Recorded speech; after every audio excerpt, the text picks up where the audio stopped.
Salam müəllimlər, hər birinizi xoş gördük. Bugün mən sizlərlə mövzu 14, doyan və doymayan buxar mövzusuna aid olan testlərin izahına baxacağım.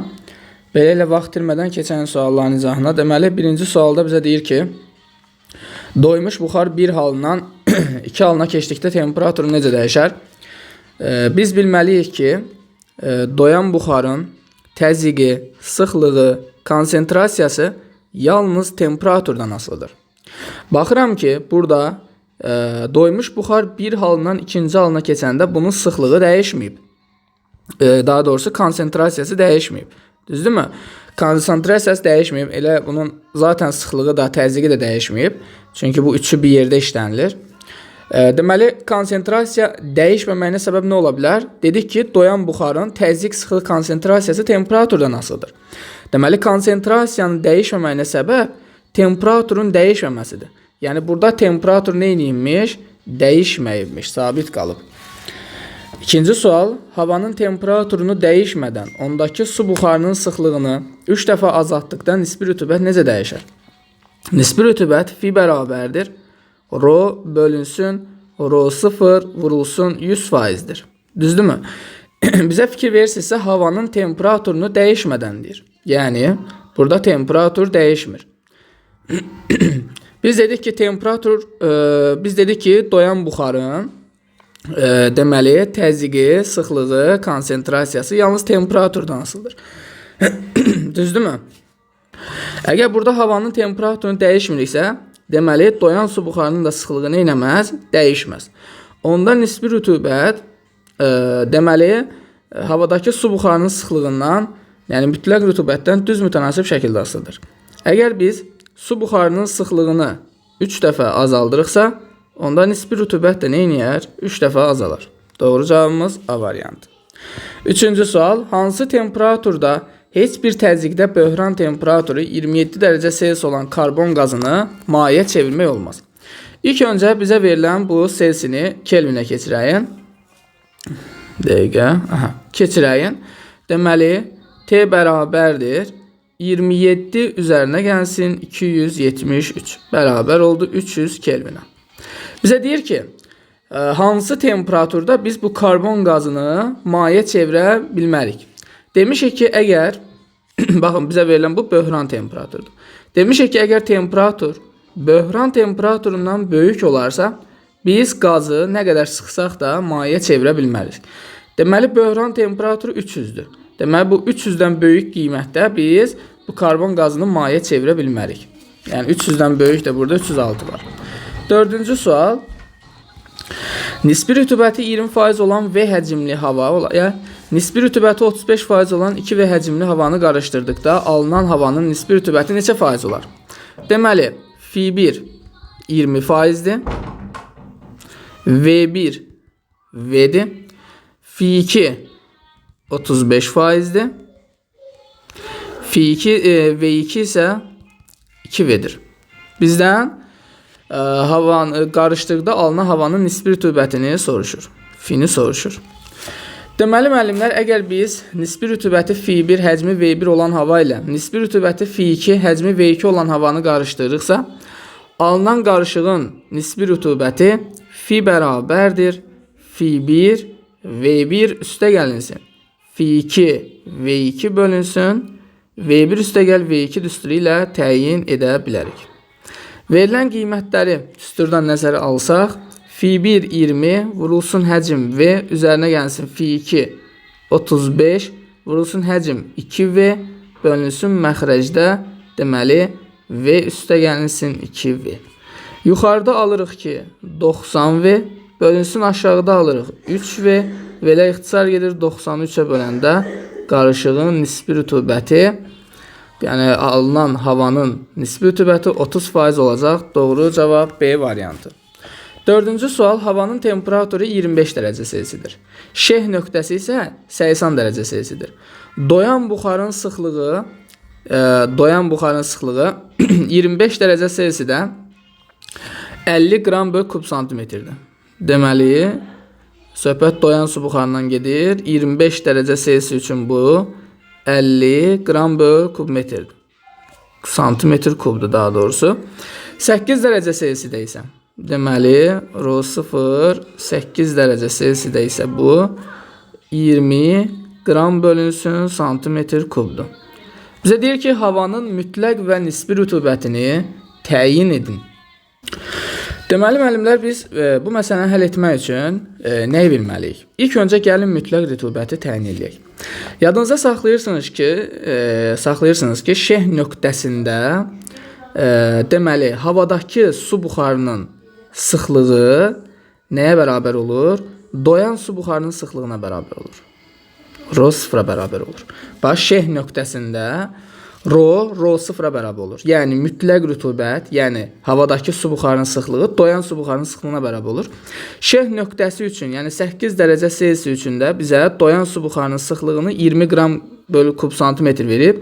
Deməli, mütləq rütubətimiz də nə imiş? 20 qram bölünsün santimetr kub imiş. Artıq biz bunu biləndən sonra nisbi rütubəti asanlıqla təyin edə bilərik. Çünki fi bərabərdir. Rho bölünsün, rho 0 vurulsun 100%dir. Aldığımız verilən qiymətləri gəlib düsturda nəzərə alsaq, mütləq rütubətimiz 20 idi. Bölünsün, rho 0-ımız 50-dir. Vurulsun 100. Buradan da 50 ilə 100 ixtisar gedir 2-dir. 2-ni də 20-yə vuranda alırıq 40. 40%. Dediyim kimi, şeh nöqtəsində havadakı su buxarının sıxlığı doyan su buxarının sıxlığına bərabər olduğu üçün bizə də 8 dərəcə Selsi üçün doyan su buxarının sıxlığını 20 qram bölü kub santimetr vermişdi. Elə bu mütləq rütubətin qiymətidir. 25 dərəcə Selsi üçün də biz doyan buxarın sıxlığını bilirdik və nisbi rütubətin düsturunda yerinə qoyub hesabladıq. Deməli, mütləq rütubət 20, nisbi rütubət 40, doğru cavabımız B variantıdır. 6 nömrəli sual. İzoxlor prosesdə su buxarının təzyiqinin temperaturdan asılılıq qrafiki verilib. Qrafikin 1, 2 və 3 nöqtələrinə uyğun su buxarının kütlələrini müqayisə edin. Deməli, müəllimlər, biz qrafikə baxanla bilməliyik ki, grafikin, baxın, bu parabola hissəsi doyan buxara aiddir. Doyan buxara aiddir. Bu qrafikin düz hissəsi isə doymayan buxara aiddir. Doymayan buxar. Artıq bu hissəni tanıyandan sonra bizdən istədiyi nədir? Su buxarının kütlələrini müqayisə elə, düzdürmü? Deməli, müəllimlər, bax, burada nəyə fikir verməliyik biz? Fikir verirsinizsə, 2-3 hissəsi nədir? Doymayan buxardır. Doymayan buxarda nə var? Ancaq buxar var. Deməli, bu 2-3 hissəsində ancaq buxar olduğuna görə buxarın kütləsi burada daha çoxdur. Bir hissəsi də doyan buxardır. Doyan buxarda həm maye var, həm buxar var. İndi belə çıxır ki, 2 ilə 3 hissəsi doymayan buxar olduğuna görə burada buxarın kütlələri bərabərdir. Amma birdən də nədir? Böyükdür. Çünki dediyim kimi doymayan buxarda ancaq buxardan ibarətdir. Doyan buxarda biraz maye var, biraz buxar var. Ona görə belə çıxır ki, 2 və 3 nöqtələrində buxarın kütlələri bərabərdir və birdən böyükdür. 7 nömrəli sual. İzotermik prosesdə doymayan buxarın doyan buxara çevrilməsinin qrafik verilib. Grafikin bir nöqtəsinə uyğun buxarın kütləsi, baxın, bura uyğun. Buxarın kütləsi 45 qramdır. Burada buxarın kütləsi nə qədərdir? 45 qramdır. Bizə deyir ki, 3 nöqtəsinə uyğun, yəni bura uyğun suyun kütləsini bizdən soruşur. Gəlin belə yazaq. Burada buxarın kütləsi 45 qramdır. Bizdən, baxın, buradakı suyun kütləsini soruşur. Əla.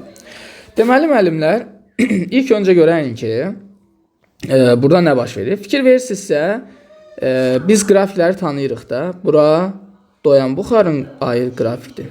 Doyan buxar. Bura isə nədir? Doymayan buxardır. Doymayan buxar.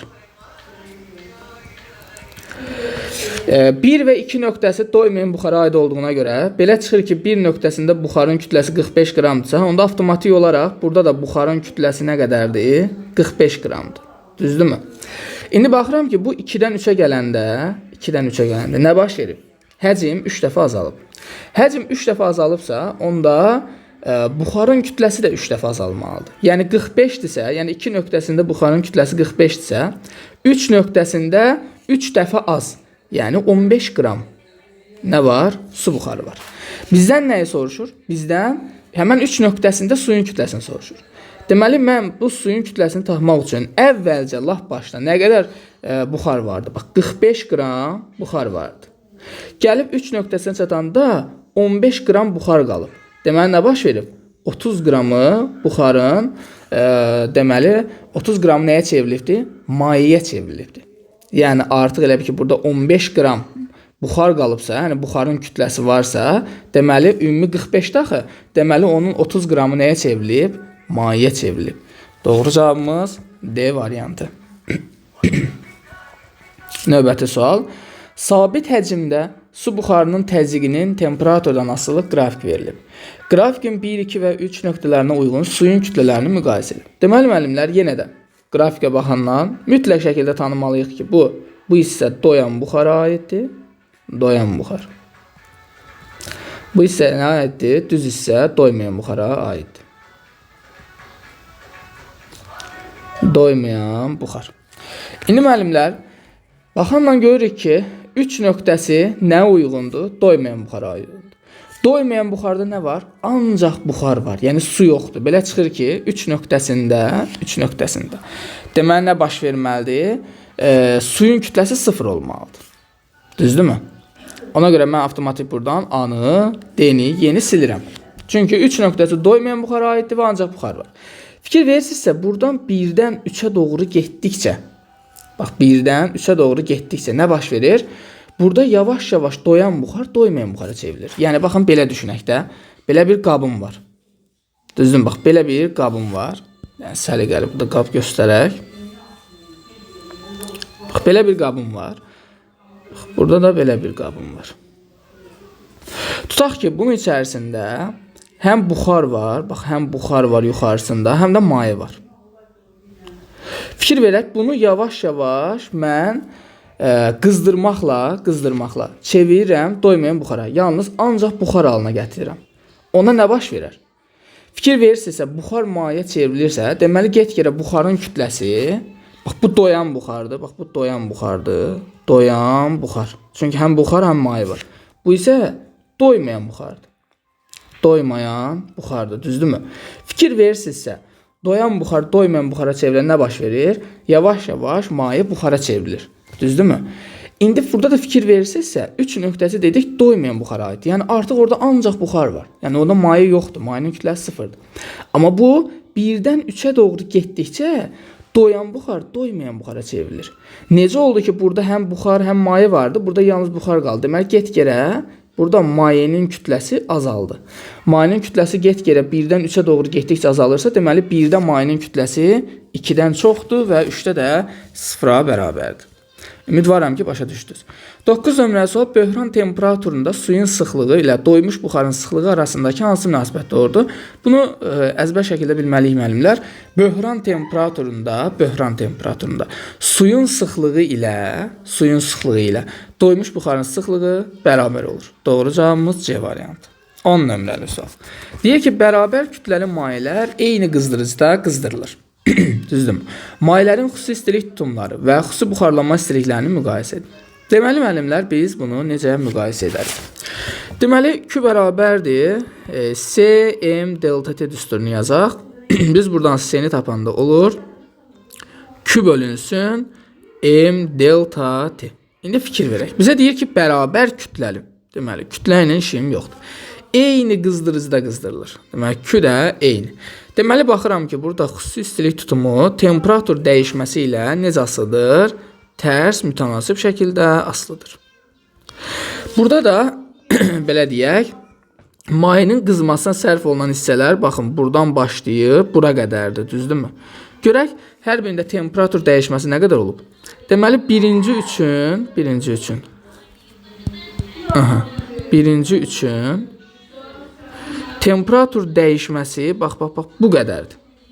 Buna yazıram, delta T1. Nəsə yuxarıdan yazaq, qarışmasın. Deməli, bunun temperatur dəyişməsi delta T1'dir. Bax, bunun temperatur dəyişməsi isə, fikir verin, sıfırdan, bu nöqtədən başlayanda temperatur dəyişməsi olub bu qədər, delta T2. Burada görürəm ki, birincinin temperatur dəyişməsi ikincinin temperatur dəyişməsindən çoxdur.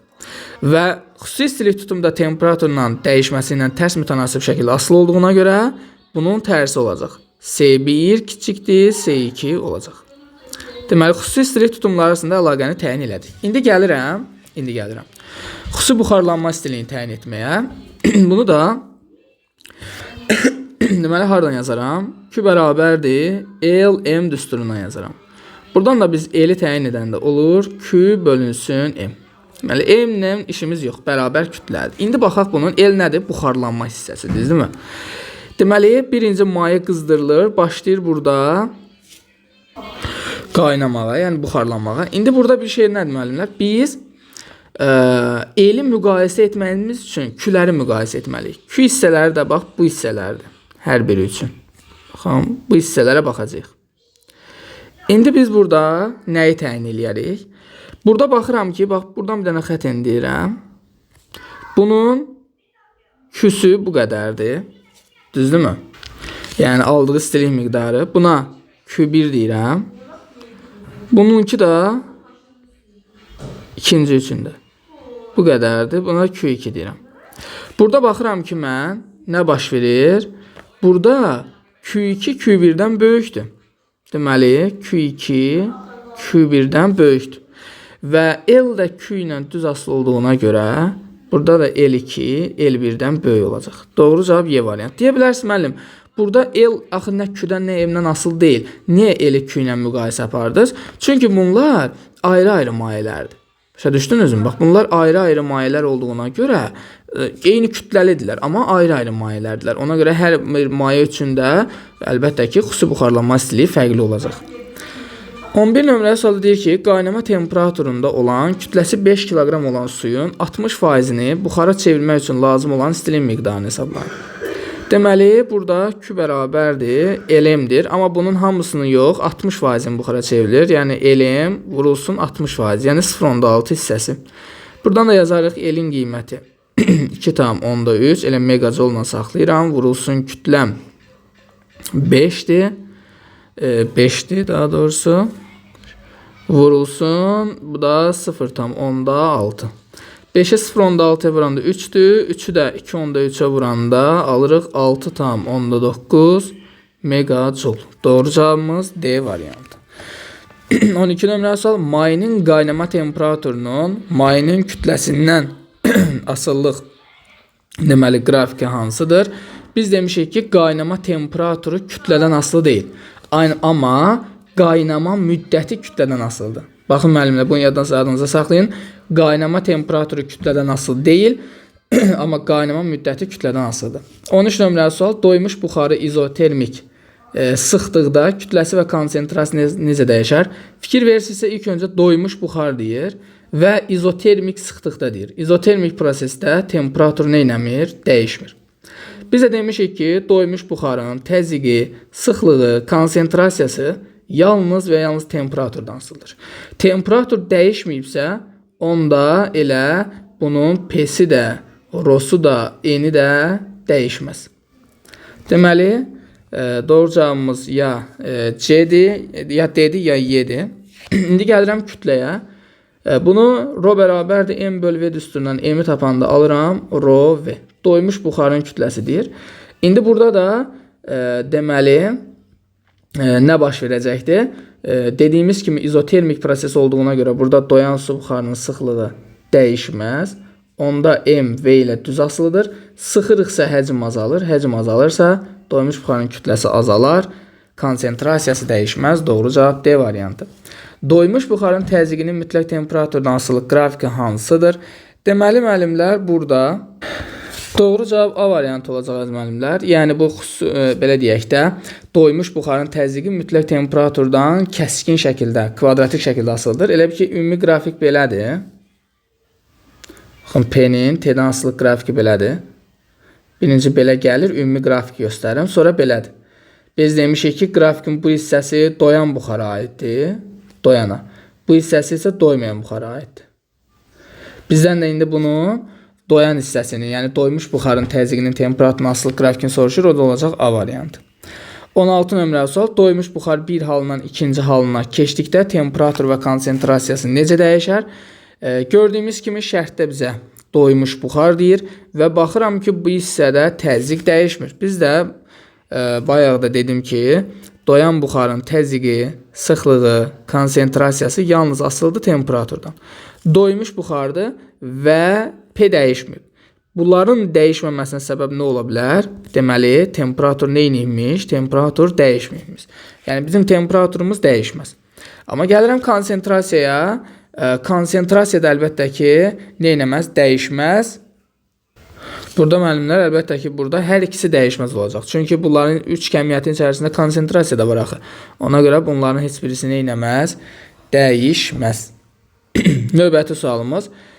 17 nömrəli sualı deyir ki, 21 dərəcə Selsi temperaturda havadakı su buxarının parsial təzyiqi 2 kilopaskaldır. Deməli, parsial təzyiqi P deyir ki, 2 kilopaskaldır. Həmin temperaturda doymuş su buxarının təzyiqi P0 deməli, parsial təzyiqdən 60% çoxdur. 60% çox olma 1.6 dəfə çox olmadı. Yəni, 1.6 P-yə bərabərdir. 1.6 P-dirsə, P də bizdə 2 kilopaskal olduğuna görə bu olacaqdır nə qədər? Olacaqdır 3.2 kilopaskal. Düzdürmü? Havanın nisbi rütubətini soruşur bizdən F-ni. Bunu da biz F bərabərdir. P bölünsün P0 vurulsun 100%. Düsturundan tapa bilərik. Burada da bizim parsial təzyiqimiz 2 kilopaskal bölünsün. Deməli, belə deyək, doyan su buxarının təzyiqi 3.2-dir. 3.2 vurulsun 100%. Bərabərdir. Buradan da sürət və məxrəci 10-a vursam, yuxarıda alıram 20, aşağıda alıram 32, vurulsun 100. Bərabərdir. Bunu da mən deməli, neçəyə ixtisar eləyə bilərəm? 4-ə ixtisar eləsəm, burada qalır 5. Düzdürmü? Burada da qalır, deməli, 8. Buradan da müəllimlər, deməli, biz nə alırıq? Alırıq ki, 500 bölünsün 8. Deməli, 50-də 8, 6 dəfə yerləşər bu. 6-nı 8-ə vuranda 48. 2 oradan, 20-də 8, 2 dəfə. 2-ni 8-ə 16, 4. Yanına bir 0 gətirir. 40-da 8, 5. Deməli, 62,5% olacaq. Doğru cavabımız A variantı. 18 nömrəli sual. 27 dərəcə Selsi temperaturda havada olan su buxarının təzyiqi, baxın, havada olan su buxarının təzyiqi, yəni P 0,84 kilopaskaldır. Su buxarının bu temperaturda konsentrasiyasını bizdən soruşur. Konsentrasiyanı. Deməli, düsturumuz P bərabərdir, NKT-dir. Düzdürmü? Biz də buradan N-i təyin eləyəndə alırıq ki, P bölünsün KT bərabərdir. P 0,84 kilopaskaldır. Onu paskala çevirəndə %84-də elə bir ki, 1000-ə vururam da. Alıram 840 bölünsün. K-nın qiyməti. Deməli, 1,4 vur 10 üstü mənfi 23-dür. 1,4 vur 10 üstü mənfi 23 vurulsun. Temperatur 27 dərəcə Selsidir. Bunu da biz nə edə bilərik? Kelvinə keçirə bilərik. Üzərinə 273 gələndə olacaq 300. Bu da bərabərdir. Hesablanma aparaq indi buradan. Deməli, 1,0 bundan gedir. Düzdürmü? 1,0 bundan gedir. 1,4-ün sıfırınla da 30-un sıfırını ixtisar edirəm. Burada qaldım 3. Yuxarıda oldu 84. Aşağıda da oldu 14 vur 10 üzəri 23. Vurulsun 3. Bərabərdir. Bunu hesablayaq. Buradan da mən deməli 84 ilə 3-ü ixtisar eləyəndə alıram 2-ni 3-ə vurdum 6, 24-də 3-də 8, 28. Düzdürmü?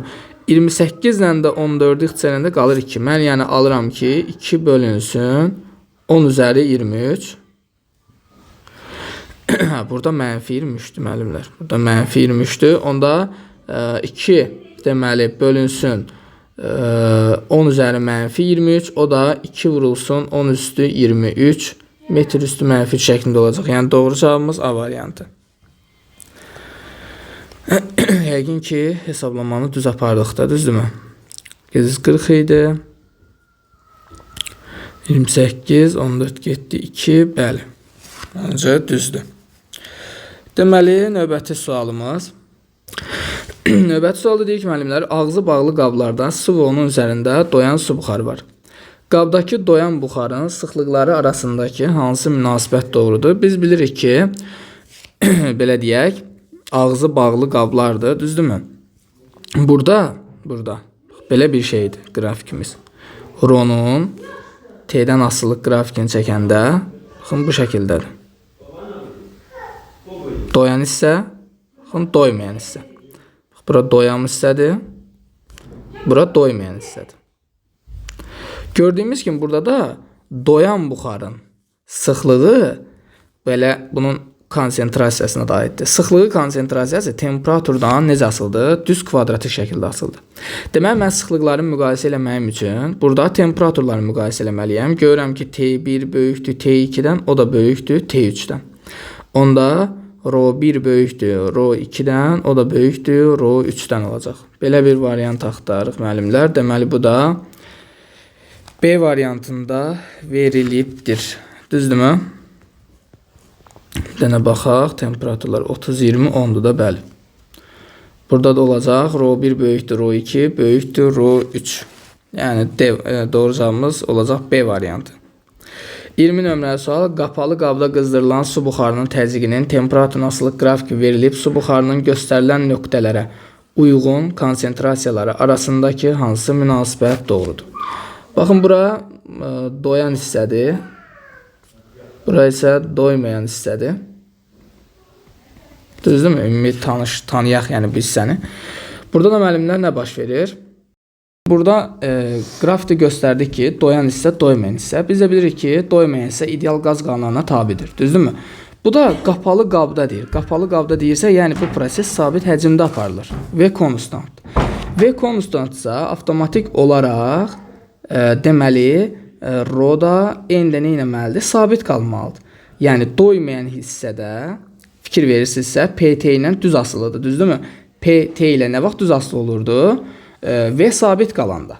Elə deyilmi? Yəni, ideal qaz qanununa tabidir. Ona görə həmən hissədə Rho və N sabit qalacaq. Deməli, C və B hissələrində konsentrasiya bərabərdir. O da nədir? Adam böyükdür. C ilə B bərabərdir və adam böyükdür. Burada cavab D variantı olacaq. Əslində biz bu qrafiki də sabit həcm üçün çəkə bilərik ki, bayaq bu qrafiki çəkmişdim. İstəsəniz elə onu orada göstərim. Fikir verin. Baxın, burada qrafiki çəkmişəm. Burada qrafiki çəkəndə, bax bu qrafikdə fikir verirsinizsə, sanki bura A-dır, bura B-dir, bura C-dir. Hal-hazırda mən sizə sıxlıqları müqayisə eləyin desəm, necə eləyərsiniz? Deyərsiniz, müəllim, baxın, B ilə C bərabərdir, A-dan da böyükdür. Yəni, eyni şeydir burada da. 21 nömrəli sualı deyir ki, VT koordinatlarında doyan buxar üzərində gedən proses göstərilib.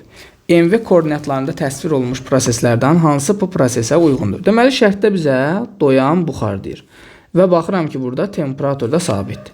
Biz dedik ki, doyan buxarın təzyiqi, sıxlığı, konsentrasiyası temperaturdan asılıdır. Düzdürmü?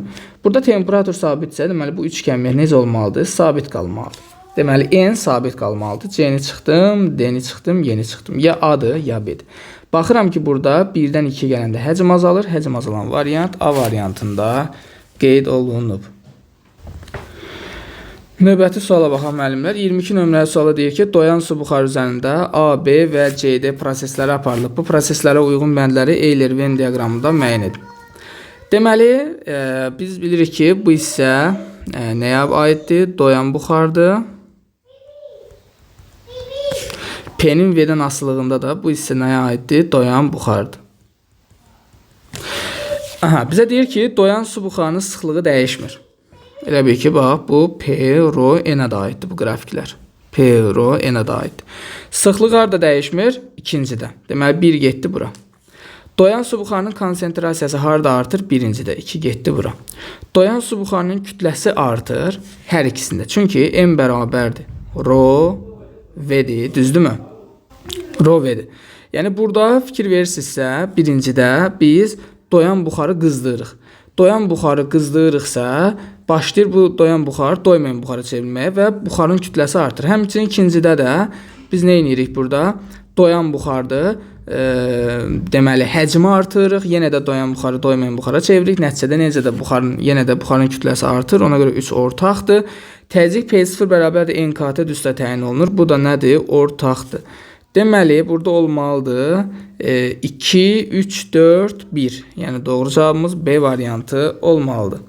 23 nömrəli sual. Silindirdə porşan altında olan buxarın izotermik genişlənməsi zamanı halının dəyişməsi PV koordinatlarında təsvir olunub. Deməli, bizdən AB və BC hissələrində buxarın konsentrasiyasını soruşur. Dediyim kimi, əziz müəllimlər, bu qrafik həm sıxlığa, həm də konsentrasiyaya aiddir. Bizdən də konsentrasiyanı soruşur. Deməli, AB hissəsində fikir verirsə, bunun konsentrasiyası neynəmir? Dəyişmir. Düzdürmü? BC hissəsində isə bunun konsentrasiyası azalır. Buradan görmək olur da, fikir verin. Get-gedə konsentrasiyası azalır. Dəyişməz azalar, doğru cavabımız C variantı. Əziz müəllimlər, mən bayaqdan baxıram, kitabda bu hamısını demək olar ki, variantı çoxsunu səhv gəlir. Bu da nədən irəli gəlir? İndi baxıram ki, əslində 25 sualdır, amma burada 26 sualdır. Orada birini elə bil ki, 26 burada yazmaqla bir-bir bunları sürüşdürübdür. Bir-bir sürüşdürüb. Məsələn, belə çıxır ki, 23-ün C variantı burada 22-də verilib. 22-nin B variantı orada 21-də verilib. Sonra 21-in neçənci sualdır? 21-in A variantı 20-də verilib. Baxın, müəllimlər, belə bir sürüşmə olubdur. Siz də o şəkildə yoxlaya bilərsiniz, yaxşımı? Həmçinin burada izahına da baxıb əmin ola bilərsiniz. 24 nömrəli sualda deyir ki, mayenin sıxlığının temperaturdan asılılıq qrafik hansıdır? Bu, əziz müəllimlər, B variantındakı kimidir. Bunun elə ki, bu hissəsi də var, belə gələn hissəsi. Burada böhran temperaturuna uyğun olurdu. 25 nömrəli sualda deyir ki, temperaturu 29 dərəcə Selsi, şeh nöqtəsi isə 14 dərəcə Selsi olan havanın nisbi rütubətini hesablayın. Deməli, bizdən nəyi soruşur? Temperaturu 29 dərəcə Selsi, şeh nöqtəsi isə 14 dərəcə Selsi olan nisbi rütubət. Biz dedik ki, şeh nöqtəsində havadakı su buxarının sıxlığı doyan su buxarının sıxlığına bərabər olur. Deməli, şeh nöqtəsi 14 dərəcə Selsidirsə, 14 dərəcədə elə bunun doyan su buxarının sıxlığı mütləq rütubətə bərabər olacaq. Yəni elə 3,2 verib fikir verirsinizsə, kilo Pascal. Deməli, bu təzyiqlə deyir, eyb yox, fərqi yoxdur. Elə P-də P0-a bərabərdir onsuz. Və 29 dərəcə Selsidə isə bunun doyan su buxarının təzyiqi bizdə 8 kilo Pascaldır. Nisbi rütubət tapsaq Fi bərabərdir. P bölünsün P0 vurulsun 100%'dir. Buradan P'nin qiyməti deməli 3,2'dir. Bölünsün P0 8'dir. Vurulsun 100'dür. Bu da sürət və məxrəci 10'a vursaq 32 böl 80 vurulsun 100 olacaq. Buradan da 32 ilə 8 getdi 4. Sıfırlar getdi, alınır 40%. Yəni doğru cavabımız C variantı. 25'in cavabı isə 24'də verilib. Və sonuncu sualımıza baxaq. 20 dərəcə Selsidə havanın nisbi rütubəti 60%'dir. Su buxarının parsial təzyiqi dəyişmədən, parsial təzyiq, yəni P dəyişmədən hava 50 dərəcə Selsiyə qədər qızarsa, nisbi rütubət nə qədər olar? Doyan su buxarının təzyiqi, deməli doyan su buxarının təzyiqi 20 dərəcə Selsidə 4,8'dir. Buna belə yazaq. P01 bərabərdir 4,8 kilopascal. 50 dərəcə Selsidə P02 isə 24 kilopascaldır. Deməli, bizə deyir nisbi rütubət nə qədər olar? Fi1-i də bizə verib 60%, Fi2-ni soruşur. Deməli, müəllimlər, biz nisbi rütubətin düsturunu yazsaq, Fi bərabərdir P bölünsün P0 vurulsun 100%'dir. Bizə deyir ki, su buxarının parsial təzyiqini dəyişmədən, yəni bu P dəyişmir. Onda nisbi rütubət doyan su buxarının təzyiqindən tərs mütənasib asılıdır. Onda asılıq quraram ki, Fi1-in Fi2-yə nisbəti bərabərdir P02-nin P01-ə nisbətinə. Buradan da Fi1 60'dır, Fi2-ni bilmirik. P02 24 bölünsün P01 4,8. Düzdür, buradan da gəlin belə bir şey deyək. Sürət və məxrəci 10'a vuraq. Bu 10'luq kəsidən azad eləyək. Aşağını 10'a vuranda alıram, deməli 48. Yuxarıda 10'a vuranda 240. Baxın, bununla bu ixtisar getdi, 4 qaldım. Buradan 4 Fi2 bərabərdir 48'ə. Fi2 buradan olacaq 48 bölünsün 4'dən 12%. Doğru cavabımız deməli A variantı. Belə müəllimlər, doyan və doymayan buxar mövzusuna aid olan testlərin izahını bitirdim. Dediyim kimi burada 25 sualdır. Bura 26 düşdüyünə görə bir sürüşmə baş verib. Siz hər sualdan cavabını öncəki sualın cavabına baxın. Onda düz yazdığınızı görəcəksiniz. Belə müəllimlər, növbəti videolarda görüşənədək özünüzə yaxşı baxın, sağ olun.